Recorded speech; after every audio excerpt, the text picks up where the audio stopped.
প্রথমবারের মতো অনুষ্ঠিত নতুন আঙ্গিকের ফিফা ক্লাব বিশ্বকাপে বাজছে শেষের বাঁশি।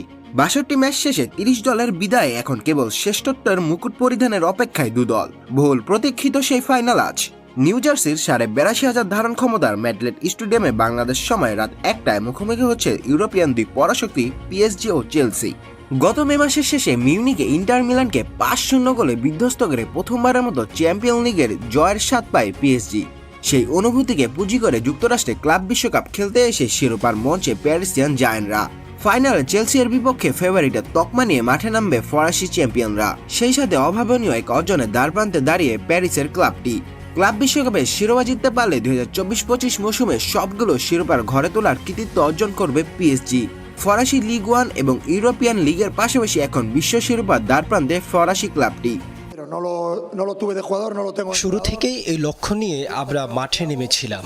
এই ধরনের কৃতিত্ব অর্জন করা সবসময়ই কঠিন। খুব অল্প সংখ্যক দলই এই ধরনের কৃতিত্বের ভাগিদার হয় কিংবা অর্জনের চেষ্টা করে। আমরা মোটেই অতি আত্মবিশ্বাসী নই। এই টুর্নামেন্টে বেশিরভাগ ম্যাচেই আমরা ফেভারিট ছিলাম। বলতে গেলে পুরো মৌসুমেই আমরা ভালো খেলেছি, কিন্তু শেষ পর্যন্ত ফাইনালে কি হয় তা সময়ই বলে দিবে। রিয়াল মাদ্রিদকে উড়িয়ে ফাইনালে আসা পিএসজির তুলনায় যে কোনো বিচারে পিছিয়ে থাকবে ইংলিশ ক্লাব চেলসি। কারণ দুবারের ফাইনালিস্ট চেলসি এই মৌসুমে ইউএফএ কনফারেন্স লিগ শিরোপা ছাড়া তেমন কোনো সাফল্য নেই। তবে ক্লাব বিশ্বকাপে দুর্দান্ত পারফরম্যান্স শিরোপার অন্যতম দাবিদার ইংলিশ এই ক্লাবটি।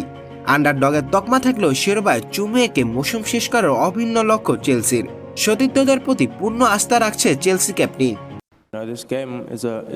এই ম্যাচটি একটি উচ্চমানের খেলা হবে। এই মুহূর্তে তারা বিশ্বের অন্যতম শক্তিশালী দল, তবে এটি একটি ফাইনাল। এটি একটি ওয়ান অফ ম্যাচ। সবাই তাদেরকেই শক্তিশালী ফেভারিট হিসেবে ধরছে, কিন্তু আমি এর আগেও অনেক ফাইনালে খেলেছি যেখানে আমরা ফেভারিট ছিলাম কিন্তু জিততে পারিনি।